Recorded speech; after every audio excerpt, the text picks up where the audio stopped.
Olá pessoal, hoje vamos ter aqui um convidado super especial. Vamos falar muito hoje sobre joelho, da lesão ao tratamento e espero que vocês gostem. Vem comigo.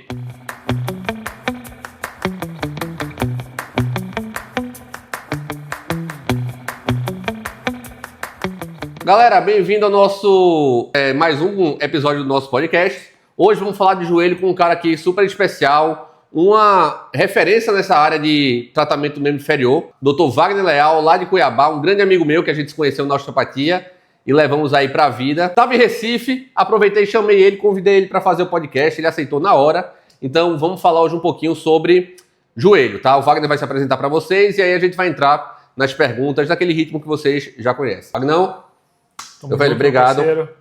Valeu. Fala um pouquinho para você, se apresenta aí para o pessoal te conhecer. Bom, primeiro, obrigado pelo convite. Um abraço a todos que estão nos assistindo. Eu sou Wagner Leal, fisioterapeuta esportivo, especialista pela SONAF, Sociedade Nacional de Fisioterapia Esportiva. Fiz uma parte da osteopatia pela Escola de Osteopatia de Madrid. Tenho clínicas em Cuiabá, juntamente com um sócio. Fui físio da Copa do Mundo 2014, físio da Copa América Comembol 2021, na época da pandemia, e hoje atuo principalmente nessa parte de reabilitação de várias lesões ortopédicas, traumatológicas e esportivas, e principalmente no pós-operatório. Então, hoje a gente lida muito com essa parte de reabilitação, principalmente, de todos os âmbitos. E pós-operatório também, muito pós-operatório também, né? Então, o Wagner, ele é uma referência nessa área mesmo, o cara sabe tudo. Qualquer dúvida que eu tenha de joelho, tornozelo, eu ligo para ele para perguntar, que o cara é quem manja do negócio. Então hoje a gente vai falar principalmente de joelho, né? Se o Wagner não quiser dar uma pincelada em alguma coisa de quadril ou de tornozelo, a gente vai poder fazer isso também, porque o joelho, por ser uma articulação de transição entre essas outras duas articulações, ela acaba sofrendo, né, de cargas compensatórias que vem de quadril ou que vem de tornozelo, tá? Então, primeira coisa que a gente vai falar hoje, né? Principais lesões que acometem o joelho aí, que você vê na sua clínica e na sua experiência prática também. Como a gente tem uma gama muito grande de pacientes que gostam de fazer atividade física e que acabam tendo uma demanda muito grande, existem algumas lesões que são traumáticas e outras lesões que são ao longo da vida, ou seja, degenerativas, né? Sim. Então, dentro dela nós temos a tal da condropatia patelar ou a condromalácia patelar, as lesões por artrose, né? E também as lesões traumáticas que vêm, principalmente lesões meniscais, lesões dos ligamentos, né? E também as lesões por tendinopatia, que são as lesões do tendão, e também as lesões por rupturas musculares que acometem muito essa parte de prática esportiva aí. Um mito aí legal que eu já quero puxar aqui contigo, que você já levantou essa bola, eu já vou aproveitar isso. Lesão meniscal e lesão ligamentar são sempre cirúrgicas? Nem sempre, né? É lógico que hoje o padrão ouro são as cirurgias ortopédicas, né? Então, para fazer uma reconstrução de ligamento cruzado anterior ou para fazer um reparo ou uma retirada dessa parte do menisco. Só que existem situações em que o tratamento, digamos que conservador, tem uma boa indicação e depende muito da clínica desse paciente. Então, o paciente tem dor, tem dificuldade da amplitude do movimento, tem algum travamento importante. Será que nos afazeres diários esse joelho sai fora do lugar? Então tem paciente que tem uma vida completamente tranquila, mesmo tendo uma ruptura de ligamento. Então o cara faz atividade física, trabalha, cuida dos filhos, tem a vida diária completamente tranquila sem ter essa instabilidade. E também depende muito da demanda desse paciente. Sim, do dia a dia. Com certeza. Se o cara joga bola, se o cara não joga bola, se é um cara que faz atividade mais tipo uma musculação e tal. Porque se, por exemplo, é um peladeiro que joga bola 3 vezes na semana, muito provavelmente esse cara vai ter que ir pra faca. Né? Se for um cara que tem uma atividade diária mais tranquila, talvez consiga recuperar ele sem precisar. As atividades rotacionais, quando nós temos lesões de ligamento cruzado anterior, as atividades rotacionais elas são muito perigosas, porque isso acaba colocando o joelho numa situação de risco e esse joelho pode sair fora do lugar. Quando sai fora do lugar, eu brinco com o paciente que isso aí é igual uma bola de neve que está descendo a ladeira. Quem estiver na frente, ela vai levar. Então, às vezes, ele tem só uma lesão de ligamento, mas o joelho sai fora do lugar, pinça o menisco. Acaba gerando outras lesões ligamentares. Então, de uma pequena lesão, ele acaba gerando uma lesão maior. Então, isso acaba gerando mais complicação. Agora, tem paciente que fala assim, Wagner, eu jogo bola, tenho uma lesão de ligamento, mas não quero mais jogar futebol, quero pedalar e quero correr, quero virar um triatleta. Ótimo, se o seu joelho não sai fora do lugar, você tem uma boa conduta, não tem dor, não tem instabilidade, não tem inchaço, não tem nada, tranquilo. acho que dá para levar bem, de boa. Mas isso tem que ser muito bem avaliado. Né? Outra pergunta, geralmente, o segundo entorse, ele é sempre pior do que o primeiro ou não? Normalmente sim, mas isso não é uma regra, né? Tá. Porque quando o paciente teve a primeira lesão, vamos colocar que ele lesionou só ligamento. Tá. Na próxima saída, que o joelho vai anteriorizar novamente, ele pode gerar uma lesão maior de um menisco, por exemplo, e essa cirurgia queria ser feita só ligamento, vai ter que fazer ligamento, menisco ou reforço de outros ligamentos, então isso acaba aumentando essa lesão, então é bem importante. Tá. E acontece muito, tá? Não, isso com certeza. Tem uma a recidiva, né? grande, A recidiva é muito grande. Principalmente no jogador de futebol, você tem muito, né? Muito grande. Muito grande isso aí. E muitas vezes até fazer uma lesão contralateral, Sim, né? sim. Por causa de uma compensação até inconsciente que o cara faz, né? Acaba jogando carga mais pro lado contralateral e acaba lesionando isso, o joelho contralateralmente também. Outra pergunta legal que a gente até falou um pouquinho, até estava discutindo ontem isso com o Wagner, né? Sobre isso, né? Artrite e artrose.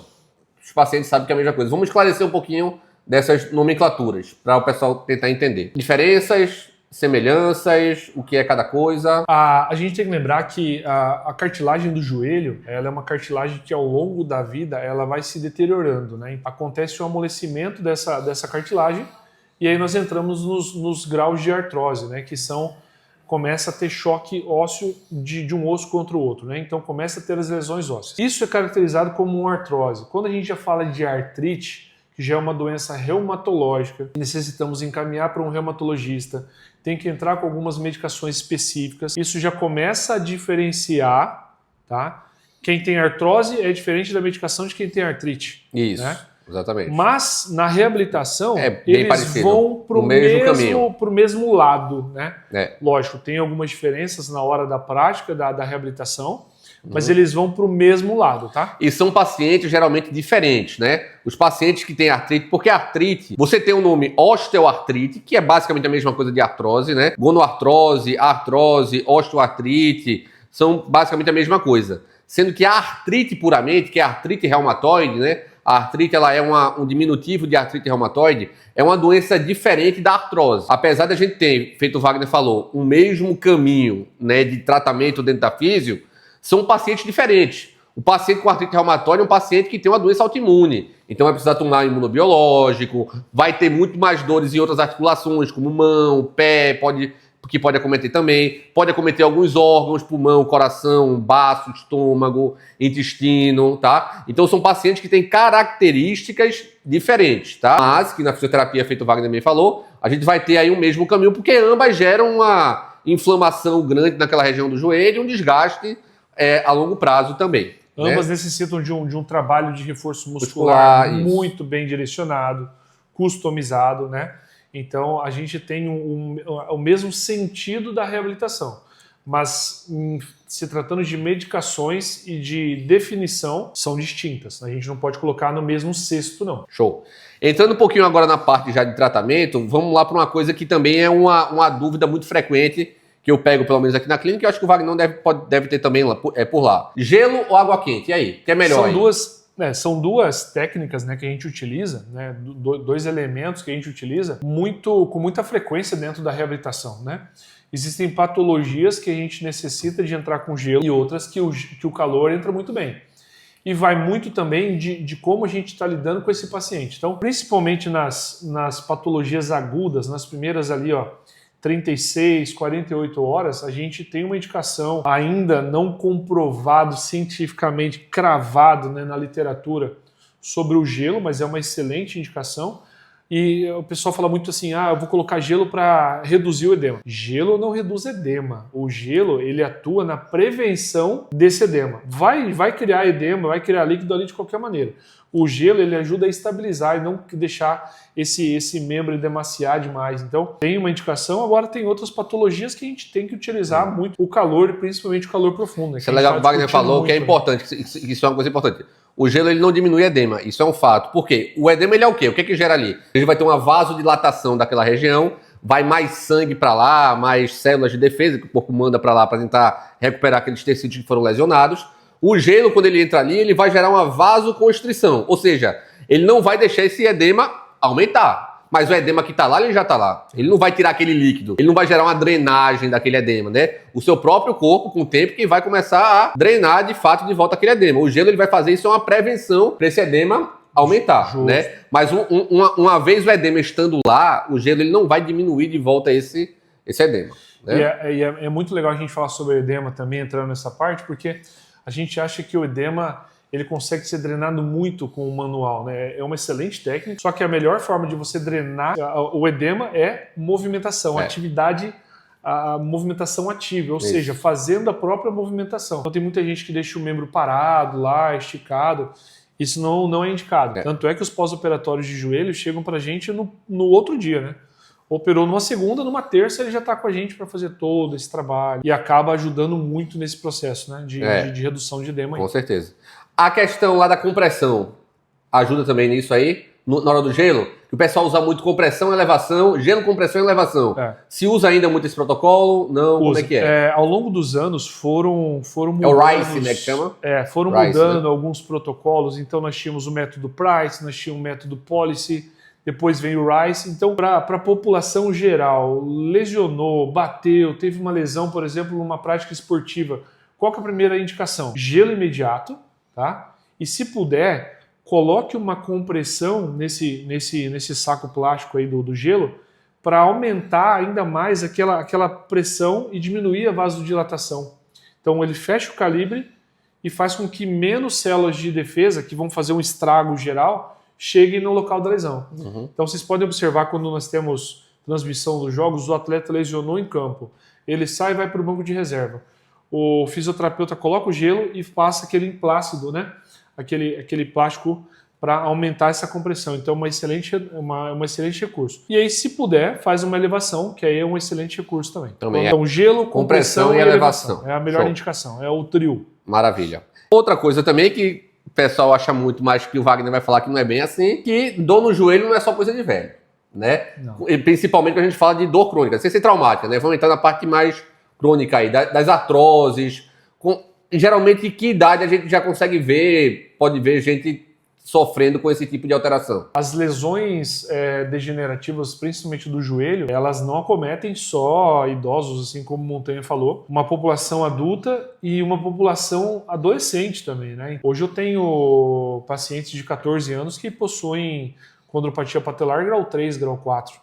Então, a gente tem que tomar muito cuidado com isso, porque a gente acha que é só a população mais velha. Não, a gente tem uma demanda muito grande de adolescentes, né? E aí a gente tem que tomar cuidado muito para entender como que a gente vai fazer a customização desse paciente. Idoso a gente trabalha de uma maneira, adolescentes de uma outra maneira, pessoas adultas de outra maneira, entender qual que é a demanda desse cara. Será que esse cara está jogando muito?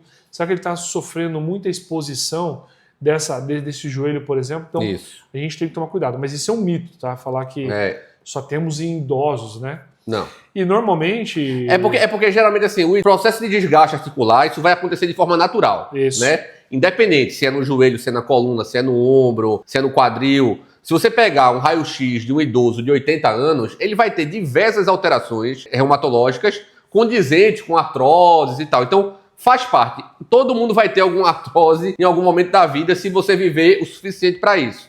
Tá? Mas isso não quer dizer que pessoas mais jovens não possam vir a ter também, né, processo de desgaste. Tem um professor da gente, o Liporassi, que ele fala o seguinte: graças a Deus se você viveu o suficiente para ter uma artrose, porque significa que você conseguiu viver, né? Se você quer viver sem ter artrose, isso significa que você vai morrer jovem, entendeu? Porque a artrose todo mundo vai ter, uma hora ou outra, né? E não necessariamente que os desgastes das cartilagens, principalmente do desgaste da patela, ou do osso do fêmur, ou da parte do platô ali, tibial, não necessariamente que isso gera dor no paciente, né? Então tem muita gente que tem condromalácia patelar, por exemplo, condropatia patelar, que não sente dor nenhuma. Eu tenho condropatia, por exemplo, grau 2 e não sinto dor nenhuma, zero dor. Já eu tenho grau 3 e sentia dor, né? Hoje em dia não sinto mais, mas ainda continuo aqui, né? Mas fiz reforço muscular, papai e tal, continuei. É porque é uma coisa importante, quando você faz fisioterapia e a dor melhora, não quer dizer que a condropatia não está mais lá. Não. Né? Você ainda vai ter, mas seu corpo está preparado para isso. Uma coisa é nós falarmos sobre lesão e outra coisa é nós falarmos sobre dor. Né? Isso. Às vezes o paciente pode ter lesão, mas não sentir dor nenhuma. E às vezes o paciente pode não ter lesão e ter dor. Justamente. Dor e lesão não está associado. Isso associado. não pode impedir o paciente das práticas esportivas, porque se nós fizermos uma análise de grande parte da população, muita gente vai ter lesões degenerativas, né? E praticam atividade física, corrida, né, que a gente estava discutindo muito ontem, tá? E só para pincelar isso, a prática da corrida não é um limitante para quem tem desgaste no joelho. Isso é outra coisa legal de falar. Desgaste na cavidade acetabular. Tenho dor no joelho, vou fazer só hidroterapia. O que é que vai acontecer? Não existe. Isso aí não é. Isso é um mito, tá? A gente não é peixe para viver dentro d'água, né? Necessita de carga. Eu falo ao meu paciente o seguinte: você não anda? Anda. Só se você voar ou nadar. Então exatamente. Não tem condição. Então exatamente. Segue o jogo, não vamos fazendo esse trabalho. A hidroterapia, assim, se você me corrige se eu estiver errado, quem sabe aqui é você do negócio. A hidroterapia eu vejo como algo que pode até ajudar no início, né? Se é alguém que tem uma limitação, um edema muito grande, porque a água ela tem essas propriedades de poder ajudar nisso, mas o trabalho associado de fortalecimento e reforço muscular, ele é fundamental nesse processo. Tu vê a hidroterapia como algum recurso que possa ajudar inicialmente num paciente desse? Muito. Trabalhei durante anos dentro da hidroterapia e voltado com atletas, onde alguns atletas profissionais trabalhavam com a gente lá. E eu colocava a galera dentro da água, em 1 hora a galera saía de lá morta. Né? Porque a água, eu acho que nenhuma técnica é soberana, né? Todas as técnicas são complementares. Isso. E a água é um excelente recurso desde que você saiba utilizar. A aplicabilidade. Isso, né? E nós temos vários exercícios que dá para fazer tal do reforço muscular ou simplesmente trabalhar com a resistência do atleta dentro da água. Isso é importante, lógico. Aí você vai pegar um paciente idoso que está com uma artrose gigante no joelho, que tem dores para movimentar. Será que se eu colocar esse paciente dentro da água, eu posso aliviar o quadro de dor dele? Isso. Para depois eu trabalhar com reforço muscular e aumentar essa capacidade da musculatura? Sim, um excelente recurso. Exatamente. Então acho muito válido aí sim essa parte da reabilitação aquática. Aí. Isso, legal. Então assim, para vocês saberem que a hidroterapia ela é importante, mas ela não pode ser única e exclusiva para isso, né? Então quando alguém falar, não, porque fulaninho de tal disse para eu fazer hidroterapia. Legal, mas você não vive dentro d'água para fazer só exercício na água, né? O impacto ele é importante, reforço muscular é importante, então tem que ser associado. Só para você ter uma noção, e eu cito muito isso para alguns pacientes, quando nós temos algumas fraturas, exemplo, uma fratura de fíbula, que é esse osso ao lado da canela, que é um ossinho mais fino, por exemplo, os médicos pedem em determinado momento para que exista um contato com o solo, né? Então a gente precisa de carga para que o osso entenda que ali está criando carga e as células de formação óssea gerem uma cicatrização daquele osso. Então, ou seja, mas eu tenho uma fratura e eu preciso pisar? Sim. Então, em determinados casos, a gente necessita de carga. Isso. Então, eu não posso deixar o meu paciente só numa prática aquática e esquecer do reforço muscular dele, né? Isso a gente coloca muito no paciente porque é o que a gente muito pega lá. Né? A gente prótese, você precisa de carga para aquela prótese fixar melhor no osso, né? Independente se a prótese for cimentada ou não, é importante o trabalho de carga em paciente com prótese justamente para existir essa renovação óssea. Eu já fiz um vídeo aqui no Instagram falando lá sobre as células de reabsorção e produção óssea, né? Os osteoclastos e os osteoblastos, né? Então você tem células que destroem o osso, que comem o osso, e células que produzem o osso, né? Geralmente existe um equilíbrio entre essas células de produção e de destruição óssea. Com o envelhecer, com a idade, a tendência é que as células de destruição óssea, elas ganhem uma potência, vamos dizer, fiquem um pouco mais fortes, né? Então você começa a ter uma destruição óssea um pouquinho maior que a produção óssea. É o que acontece nas osteoporoses. As osteoporoses, a gente tem um desequilíbrio celular disso. O paciente com osteoporose é fundamental que ele faça atividade com impacto. Porque o impacto, o que é que ele faz? Ele vai estimular esses caras aqui que produzem osso a ficar, né, mais fortes e voltarem a produzir osso de uma forma equilibrada novamente. Então, para pacientes que têm artrose, pacientes que têm osteoporose, pacientes com prótese óssea, é importantíssimo fazer trabalho de impacto.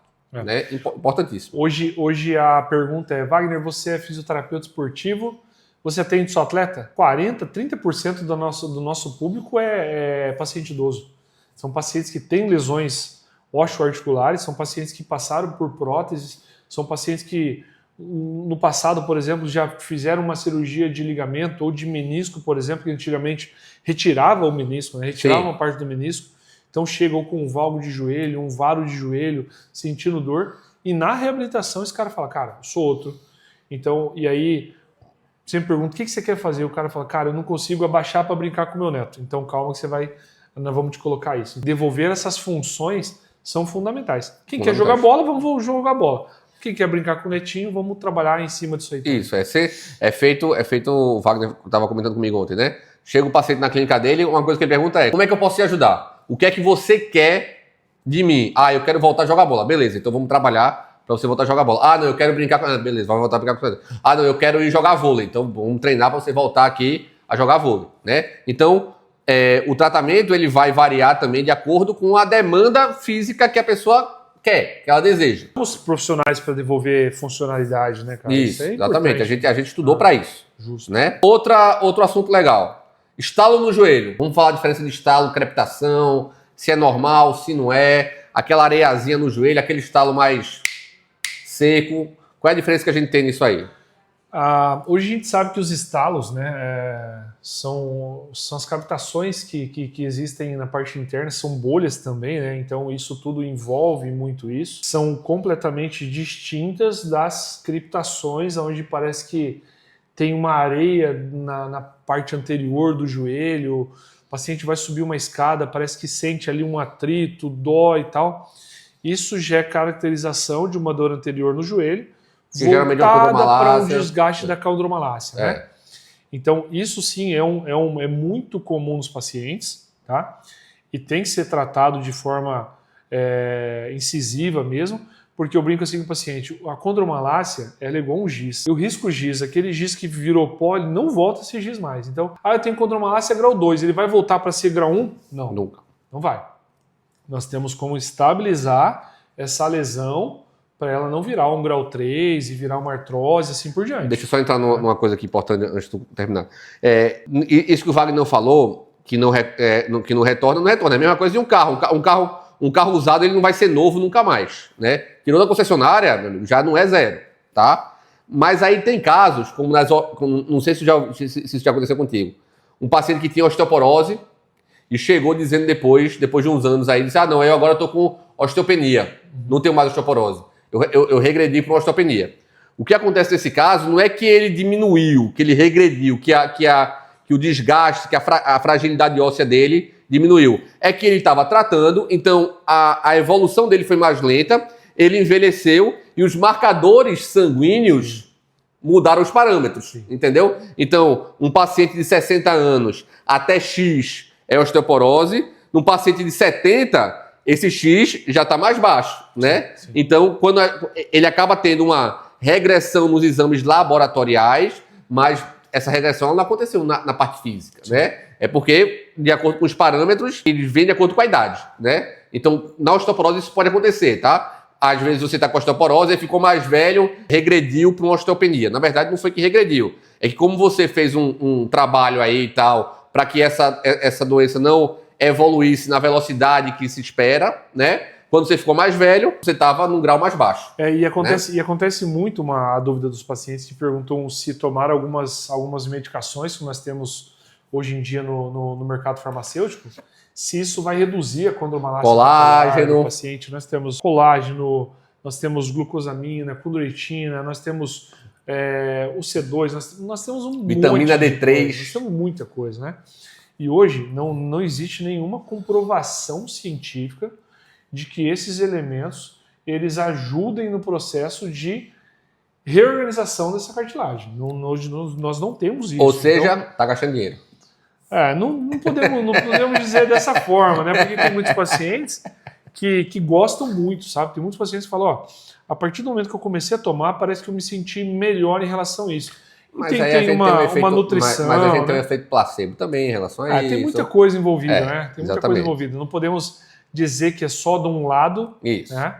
Mas assim, o que funciona mesmo Que a gente sabe que funciona. Capacidade, demanda, regulação de carga e assim por diante. Né? Então, é atividade realmente ativa. É exercício, reforço muscular e terapia manual. É o que a gente sabe aí que dá, de fato, um efeito benéfico para esse paciente. Esse resto aí de essas medicações complementares fica muito numa questão muito nebulosa ainda, tá? Então, assim, é difícil para uma pessoa que segue a parte científica da coisa indicar algo desse tipo, porque a gente não tem, de fato, ainda algo fechado palpável de que funciona, tá? E para a ciência, se não tá testado, ainda não funciona. A gente não pode indicar. A gente só indica, de fato, tratamentos que são testados e comprovados. Né? Eu cito muito um exemplo que a minha avó ela falava muito, que ela gostava muito da minâncora, né? Da pomadinha, e para ela tudo era minâncora. Então, sentir uma dor era minâncora. Como que eu vou chegar para minha avó e falar, vó, essa minâncora não funciona? Para ela era ótimo e estava tudo bem. Então, alguns pacientes também vêm com essa cultura de passar alguns equipamentos, de passar alguns remédios e tudo mais, e fazer uso e tá tudo certo. Assim, né? O efeito placebo, o que é o efeito placebo? Só para a gente entrar um pouquinho nisso, tá? Que eu quero, acho importante a gente falar sobre isso, tá? O efeito placebo é o seguinte: é um tratamento, tá? Que ele não tem uma comprovação fechada ainda, tá? Ou que ele está provado de que ele não tem uma eficácia, tá? Mas o paciente toma e se sente melhor. E aquilo ali não faz mal nenhum para ele. Então, não tem problema nenhum o paciente fazer uso desse placebo. É um ponto positivo para o paciente. Exatamente, porque não está fazendo mal nenhum na vida dele. Então, a minâncora dele, o colágeno, se a pessoa tomar colágeno, ela não vai morrer porque ela está tomando colágeno, tá? Eu tomo colágeno e me sinto melhor. Continue tomando, tá tudo certo, entendeu? Não tem comprovação científica, mas você se sente melhor. Então tá tudo certo. O que você não pode deixar é tomar. O que você não pode fazer é: tô tomando colágeno, então não vou fazer mais reforço muscular. Da vida, não vou fazer reforço muscular, não vou treinar, não vai adiantar de nada nisso, entendeu? Quer tomar o seu colágeno, tome, mas também faça fisioterapia, faça reforço muscular. Exatamente. E aí a gente tem o nocebo, que é diferente. O nocebo é diferente do placebo. O nocebo é aquilo que não funciona e faz mal para o paciente. Então, alguns tipos de tratamentos aí que você faz e que pode te causar problemas da sua saúde e não melhorar a sua dor, tá? Isso aí é o nocebo. Isso é perigoso e isso a gente não pode deixar, tá? É diferente da minâncora, do colágeno, da melatonina, tá? Dessas coisas, beleza? Vamos falar um pouquinho sobre as que a gente estava conversando ontem, que era uma coisa que até que eu não sabia, que o Wagner me esclareceu, foi bem legal. Faixas e joelheiras. Como é que isso ajuda o paciente que tem dor no joelho? Quando a gente fala sobre joelheira, nós temos aí no mercado diversos modelos, ou algumas com orifícios, que são aqueles furos na região central mesmo, ou aquelas faixas inteiras, né? E nós estávamos discutindo sobre isso. Os estudos demonstram que não existe grande diferença entre você ter uma joelheira com orifício ou ela lisa, tá? Mas que a joelheira ela ajuda no processo de dissipação dessa dor desse paciente. Então, ela ajuda no aumento dessa pressão e o paciente alivia um pouco do quadro de dor. Se você tem um alívio do quadro de dor, você tem maior capacidade de fazer um trabalho de reforço muscular. Então, você consegue ativar mais uma musculatura, você consegue ter menos dores, você consegue ter uma reabilitação muito mais eficaz e com menos dor. Acho que isso é o objetivo, né? Então, eu uso nos meus pacientes, eu indico os pacientes falam que sentem mais segurança, então isso é bem tranquilo. A ciência mostra que isso sim, a gente estava comentando ontem, que a pressão, ela está num pontinho só da patela, por exemplo. Quando você coloca a joelheira, ela aumenta essa área de contato. Essa área de contato faz diminuir essa pressão sobre essa patela aí, então gerando ativação muscular, né? Ajuda porque muito. Na dor, né? O tendão ele tenta inibir o fuso muscular, né? A gente ajuda muito. E quando alivia nisso, você volta a ter uma ativação muscular mais adequada. E assim, sem uma contração boa de quadríceps, você deixa o joelho desprotegido. Isso é uma regra. Sim. Então a gente brinca que o quadríceps é o core do joelho, né? Então, muito bem estabilizado ali. Então a gente precisa ativar esse paciente. Então, essa joelheira é mais um recurso para a gente conseguir isso. Legal. Uma dúvida também que não está aqui no roteiro, mas eu me lembrei agora, acho legal. Qual é a função do glúteo na estabilização do joelho? Existe isso? Existe, com certeza. Como é que funciona isso? A gente não pode entrar no modismo, né? De falar sobre antigamente a gente falava que o glúteo era o maioral deles, e na realidade não é, né? O glúteo ele é um excelente recurso, porque nós temos que pensar o seguinte: o joelho ele tem movimento de flexo e extensão, beleza? Só que o fêmur também tem movimentos de rotação, né? Nós temos rotações laterais, né? O glúteo ele ajuda muito nessa estabilização.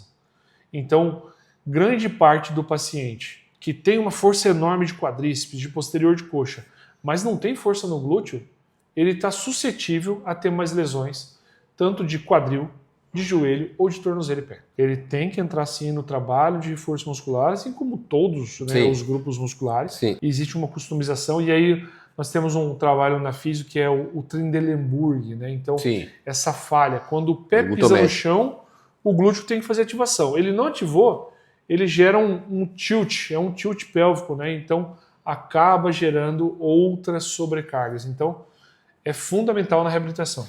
Acho que hoje em dia é muito difícil eu não trabalhar glúteo com o meu paciente.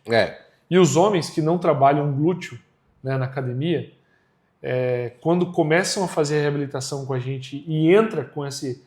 Rapaz, eu nunca tinha sentido essa dor tão grande. Que é fundamental, né? Hoje, atletas da elite utilizam o trabalho do glúteo. Ainda nessa pegada aí de alguns mitos, algumas coisas aí que a gente pode tirar disso. Exercício de academia. O que a gente deve evitar? Assim, se o cara tem uma dor no joelho, quais são os recursos que a gente pode usar na academia? Porque é uma coisa importante. Você tem que continuar treinando, né? Continuar com o seu reforço muscular, ele é muito importante, né? O repouso, ele não vai ajudar muito nesses casos, né? Repouso, ele entra num caso muito agudo, um inchaço grande e tal, que a gente tem que focar mais nessa parte álgica. Mas em pacientes crônicos, não é repouso, é exercício, é pau mesmo, né? Então, assim, na academia, o que é que deve evitar? Quais estratégias usar para esses pacientes com dor? Não gosto muito de restringir, sabe? Acho que a gente tem que focalizar mais em angulações específicas. Mas essa restrição, ela é cercada de mitos e verdades, né? Pô, eu tenho uma dor no joelho, então não posso ir na academia. Totalmente mito. Eu tenho dor no joelho, mas eu não posso fazer leg press. Totalmente mito. Não posso fazer cadeira extensora, não posso correr, não posso subir escada. Isso é um mito, né? Então o que a gente fala muito, a gente está discutindo isso ontem, né? A gente saber customizar esse paciente. Então, se ele está na clínica com a gente fazendo uma cadeira extensora, por exemplo, ou se ele vai fazer um leg press na academia, vamos regular angulação, carga, cadência, repetição, se nós vamos trabalhar com força, se nós vamos trabalhar com resistência. Então, esse manejo de carga é mais importante do que restringir. A partir do momento que você fala para o cara não fazer, você cria uma cinesiofobia, um medo de movimentação que acaba sendo pior. Isso. Então, acho que o mais importante é entender angulações, entender as demandas. Então, assim vai. De uma maneira prática, por exemplo, você está na academia fazendo um leg press, tá? Sentiu dor durante o movimento. Primeira coisa que você vai fazer, diminui a carga. Repete. Sentiu dor, diminui mais um pouquinho a carga. Não sentiu dor, mantém essa carga. Vai lá, mantém ela, vai treinando com ela e tal. Depois, você volta a tentar aumentar nos futuros treinos, né? Mesmo diminuindo a carga, continuou com dor, diminuímos um pouco mais a amplitude, né? Fazemos um pouco mais curto, né? Faz um pouquinho mais curto. Nessa angulação aqui, já estou sentindo menos dor. Aumenta a carga, de novo. Continuo sem dor. Aumenta a carga de novo. Beleza, tô sem dor. Aumentou, eita, voltou a dor. Então você vai fazer naquela carga sem dor e naquela amplitude que você está sem dor. Mesmo diminuindo a amplitude e diminuindo carga, continuou a dor, muda a cadência, né? Que você falou. Isso é importante. Faz um pouquinho mais lento, porque às vezes a dor pode ser num pontinho só específico, tá? Então você tenta identificar onde está aquele momento. Se fez tudo isso e a dor ainda continua, a gente varia o exercício. Faz um outro exercício que treine a mesma musculatura. O mais importante falar é assim, num processo de reabilitação, mesmo que o paciente saiba treinar, como a gente pega na clínica alguns bodybuilders, por exemplo, você não pode falar que o cara tem fraqueza muscular, que isso é impossível falar. Né? O cara é gigante, você está com uma dor porque você tem fraqueza muscular. Isso não condiz. Então, mesmo que o cara saiba treinar, é importante o manejo de carga, a periodização dessa carga e o quanto que nós vamos aumentar de carga. Porque imagina só, você está com 10 quilos, se você aumenta para 20 quilos, você dobrou a carga. E isso nem sempre é muito legal, porque nós estamos trabalhando com tendão, articulação e músculo. Então, tem que tomar muito cuidado. Essa demanda ela tem que ser progressiva, em torno de 10 a 20%, fazendo uma evolução gradativa, expondo essa articulação para depois você conseguir evoluir bem. Quando a gente faz um treino... Saiu, vai para academia mesmo, aí vai mais ou menos do que a gente está falando aí. Né? Quando a gente faz um treino gradativo, o que acontece? A gente aumenta a nossa capacidade física, né? Então, é feito o Wagner falou, e eu já falei vários vídeos falando sobre isso também. É capacidade versus demanda. Se você joga uma demanda de treino muito grande naquela articulação, que tem uma capacidade menor, vai lesionar. Acabou. A conta não fecha. É fato, é matemática. Se aqui só aguenta 2 e tu joga 4, os 2 que sobraram tem que ir para algum lugar, tá? Então, isso não vai bater. Então, a periodização de carga, o aumento progressivo dessa carga faz com que sua capacidade física aumente. E aí você vai conseguir dar mais demanda aos poucos também para aquela articulação, para aquela musculatura. Isso né? se dá em tudo, né? Por exemplo, eu qualquer coisa. Eu não sou corredor, tá? Então, vamos correr 1 km. Tudo bem, acho que talvez eu aguente. Mas, pô, Wagner, de cara, vamos correr 10 km. Com certeza eu vou infartar. Então, é a mesma coisa isso na academia. Se você aguentar... Infartar eu não sei, mas vai ter uma lesãozinha muscular legal. Se você aguentar 1 e você quer colocar 10, a conta não fecha. Então, ou você vai sobrecarregar a musculatura, ou vai sobrecarregar o tendão, ou vai sobrecarregar outras articulações, podendo gerar uma lesão maior. Exatamente. Ou seja, a lesão, gente, vai chegar, tá? Se for fazer desse jeito que o Wagner falou, vai chegar, porque não fecha a conta, tá? Então, é muito importante vocês focarem nisso. Capacidade e demanda, elas têm que ser iguais, ou a capacidade tem que ser maior do que a demanda. Porque se a demanda ela passar a capacidade, uma hora a corda estoura. Tá? Hoje nós falamos muito sobre tendinopatia, né? São as lesões do tendão que a gente falava antigamente que eram tendinites, né? Qual é a regra? Manejo de carga. Né? Sempre. Os grandes professores aí, Rodrigo Scatoni, Dr. Rodrigo Oliveira, que são os 2 maiores pesquisadores da tendinopatia dentro do Brasil, estudam há mais de 20, 30 anos isso aí, tratam só isso, né, grande parte dos pacientes, os caras falam exatamente isso. Então, por que a gente precisa acelerar? Não, vai tranquilo, devagar, passinho de tartaruga, né? Vai devagarzinho, a constância é mais importante do que intensidade. Isso, exatamente, legal. A gente estava falando um pouco de jogadores, que é a parte do Wagner aí de... Ele já atendeu diversos atletas aí de alto nível, jogadores profissionais, de vôlei, de vários outros esportes, de futebol, que era muito a área dele também. O Neymar, ele se machucou, né? Se lesionou, o Neymar ele teve uma lesão de LCA, operou, e menisco, fez a reabilitação lá toda, 10 meses, eu acho, foi de reabilitação e tal. E agora ele teve outra lesão muscular no Santos, no penúltimo jogo aí, eu acho, antes da semifinal.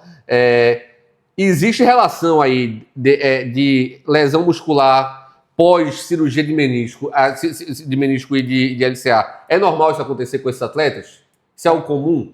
Como é que está Quando a gente passa por uma cirurgia de ligamento cruzado anterior ou de menisco, a gente tem as musculaturas que acabam sendo um dos fatores para a liberação desse atleta. Tá. Né? Então, a assimetria, a diferença entre perna operada para perna não operada, ela tem que ser no máximo de 10%. E isso em jogadores de elite a gente reduz ainda mais. Então, 5%, 8%. Mas isso independe se a perna for dominante ou não. Independente. Se operar, a gente está tratando uma perna lesionada e não lesionada. Tá? Independente se for dominante ou não. A gente tem um fator de assimetria. Então, trabalho de força, avaliação de força, ela tem que dar uma assimetria de no máximo 10%.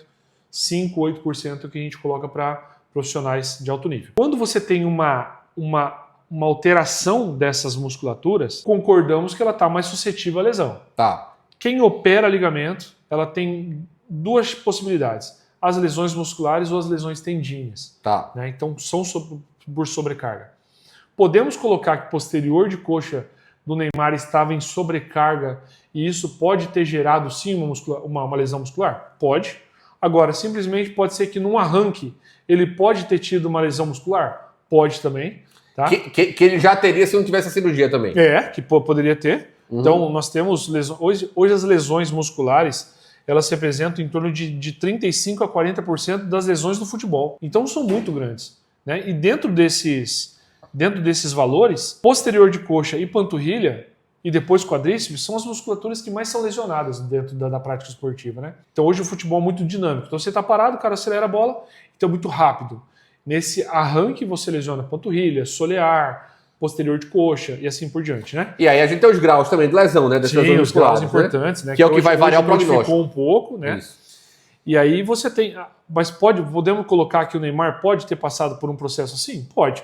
Mas, e falo isso para muitos colegas também, o Neymar não seria liberado para retorno ao esporte sem ter passado por todos os critérios de retorno, que é chamado de RTP, né? Certeza. Return to Play. Então, Certeza. e ali envolve saltos, rope tests, single leg squat, então força muscular, potência, salto vertical, salto horizontal. Então, com certeza ele passou por todos esses critérios para retornar de novo ao esporte. Porque a taxa de relesão é muito grande.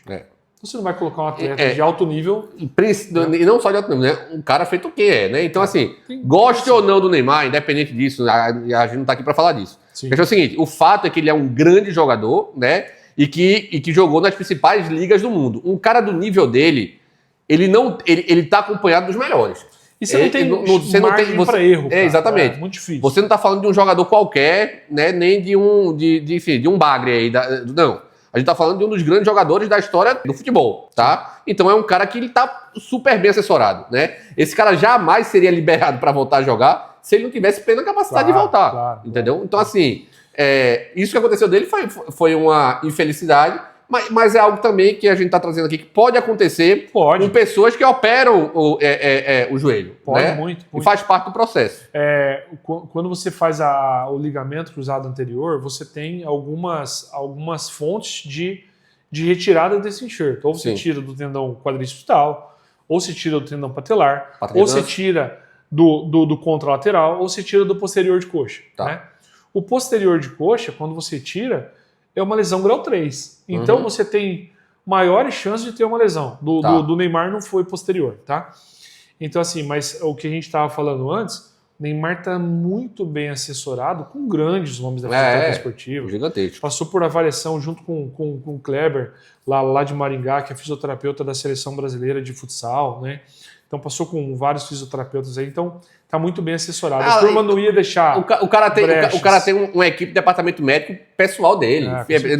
Ele não só tem um departamento físico do clube, né? Ele tem o dele também. Com certeza. Só são aqui, ó, alto nível. Hoje, grandes nomes, isso é cada vez mais comum. Mais comum. Não, em grandes atletas é cada vez mais comum, né? Nesse caso, nós temos aí Djokovic, Federer, Nadal. O Robert Scheidt, por exemplo, também. Que o amigo meu é filho dele, lá pessoal. Então, assim, você está falando de alto nível. Você tem que ter uma equipe de alto nível, né? Não é possível. Não tem como fazer tudo. Exatamente. Terapia manual e exercício.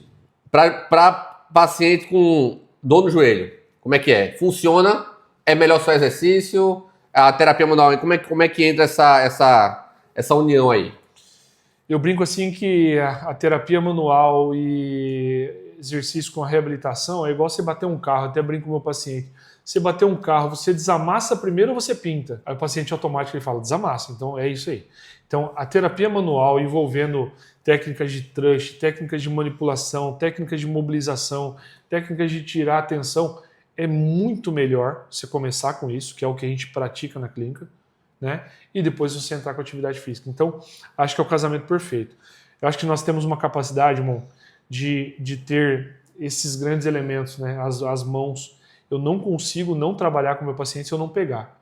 Então, pegar, sentir, às vezes, temperatura. Você coloca a mão, você sente temperatura, opa, ali já tem um cuidado a mais. Está com muito edema, precisa de mobilidade. E nada melhor do que devolver essas mobilidades através de manual. Então, não uso muitos recursos, não. Eu gosto muito de mão também. Assim, a parte de eletrotermofototerapia tem um valor gigantesco, muito, né? Importante. Principalmente o Vagnão aí, que trabalha com essa parte. Muito importante. Né? Mas a terapia manual, ela entra muito bem também, auxiliando nessa parte toda, né, Wagner? Acho que é o casamento perfeito. Acho que não adianta você ter uma Ferrari se você não souber dirigir. Precisa de uma manualidade, precisa da terapia manual, que é o que o Montanha aplica com excelência, que é o que nós aplicamos na clínica, principalmente com os pós-operatórios. precisa da atividade física de reforço muscular e de reabilitação muito bem feita, e também o uso da fotobiomodulação, a foto das terapias com ondas de choque, por TNS, exemplo. laser, calor, também, né? E o que a gente fala muito lá, cara, não precisa ser o equipamento mais moderno do mundo. Durante anos e anos a gente trabalhou com o equipamentozinho, o Neurodin pequenininho ali, ó, que a gente fazia. Acho que é mais importante saber modular do que você ter o melhor equipamento do mundo e não saber manusear. Então tem que tomar cuidado com esses detalhes aí. Tá. E uma outra questão aqui, que também é algo muito recorrente, infiltrações. Vamos lá. Tipos de infiltrações, eficácia dessas infiltrações, qual a importância delas, é placebo, não é, como é que funciona isso? Hoje em dia, para esses pacientes que possuem essas lesões maiores, né, as lesões com mais desgaste na articulação do joelho, por exemplo, ou em outras articulações, nós temos um recurso a mais, que são as famosas infiltrações, né? Hoje em dia, as infiltrações elas podem ser de combinados de medicações, né, tanto para viscosuplementação dessa cartilagem, lubrificação dessa cartilagem e também o uso de analgésicos para diminuir o quadro de dor desse paciente. Tem lá um paciente com uma artrose grau 4 que está morrendo de dor. Uma infiltração muito bem-vinda junto. Agora, o que não pode é esse paciente aplicar essa infiltração e ficar o resto dos 6 meses sem fazer nada. Exatamente. Aí a conta não fecha. Então, e isso cada vez mais, os médicos bons indicam fisioterapia. Isso é uma métrica que a gente fala muito. Os médicos ruins são aqueles caras que aplicam e falam que isso aí vai resolver a vida do paciente. E não é. E aí entram com terapias como as infiltrações para tudo quanto é lado, não vou nem citar aqui, né, mas acham que isso vai ser a resolução da vida do paciente. Não vai. Isso não vai dar certo. Agora, uma união de forças, isso é fundamental. Uma infiltração muito bem feita, um exercício muito bem feito, uma técnica para analgesia desse paciente, uma educação desse paciente, um protocolo de longo tempo, isso é fundamental. O paciente demora 30 anos para ter uma artrose. Você acha que vai curar o paciente em 10 sessões? Não vai. Exatamente. Então é isso que a gente tem que tomar bastante cuidado e expor isso para o paciente. A infiltração ela abre uma janela de oportunidades para o paciente e para o fisioterapeuta evoluir no tratamento. Porque muitas vezes a dor ela limita essa evolução, né? Sim. Você faz a infiltração diminui drasticamente essa dor e esse paciente tem condição de progredir carga. Quando o efeito da infiltração for passando, ele já vai estar com a musculatura mais forte, já vai estar com a articulação mais preparada e a dor não vai voltar na intensidade que era antes. O que é comum a gente receber lá é o seguinte: o paciente chega para nós para uma fisioterapia e fala, já fiz 3 infiltrações. Então fiz ao longo de... Primeiro eu fiz com 6 meses, depois passou para 4 meses, depois passou para 3 meses e não resolve. Então aí a gente explica muito esse detalhe, né? Uhum. Então aí começa a fazer o trabalho da fisioterapia, o trabalho da reabilitação e faz uma nova aplicação. Quando o efeito começar a diminuir, nós já ganhamos toda a parte do reforço muscular. Isso. E idoso, eu brinco, a tua musculatura está ali, mas ela está dormindo. Vamos acordar ela? Bora? Vamos acordar? Vamos estimular? E aí os pacientes começam a ganhar massa muscular. E idoso é o seguinte, gente. Idoso perde massa muscular muito mais rápido do que adulto, né? Por exemplo, um cara que treina todo dia na academia, na minha idade, 34 anos. Se eu passar 2 semanas sem treinar, beleza, eu vou voltar pegando uma carga muito similar com a que eu parei. Um idoso, ele para 2 semanas de fazer qualquer tipo de exercício, ele vai perder muito mais. Né? Então, assim, o idoso ele tem que ter esse cuidado a mais, né? Tem que ter esse esforço maior, porque ele vai precisar se comprometer ainda mais do que um adulto jovem. Com certeza. Uma dúvida que eu tenho agora: infiltração com corticoide se faz ainda? Sim. Isso fragiliza as estruturas internas? É mais fácil um paciente que faz infiltração com corticoide via desenvolver alguma questão degenerativa? Tu já leu alguma coisa sobre isso? Não? Então, existe assim, ó, tudo que é corticoide, né, que é uma medicação um pouco mais agressiva para o corpo, tem diversos efeitos deletérios. Sim. Isso em todos os âmbitos. É o custo-benefício, o famoso custo-benefício. Em todos os âmbitos, né? Então, o que a gente vem falando muito? Utiliza-se quando você tem uma lesão que já passou por vários tipos de tratamento e que necessita da utilização. Vou pegar um cara que está com um pouco de dor, vou fazer uma aplicação de corticoide no cara, não tem muita necessidade. Né? Então, quando tem uma boa indicação, é sim utilizado e tem bastante utilização. Certo. Tá?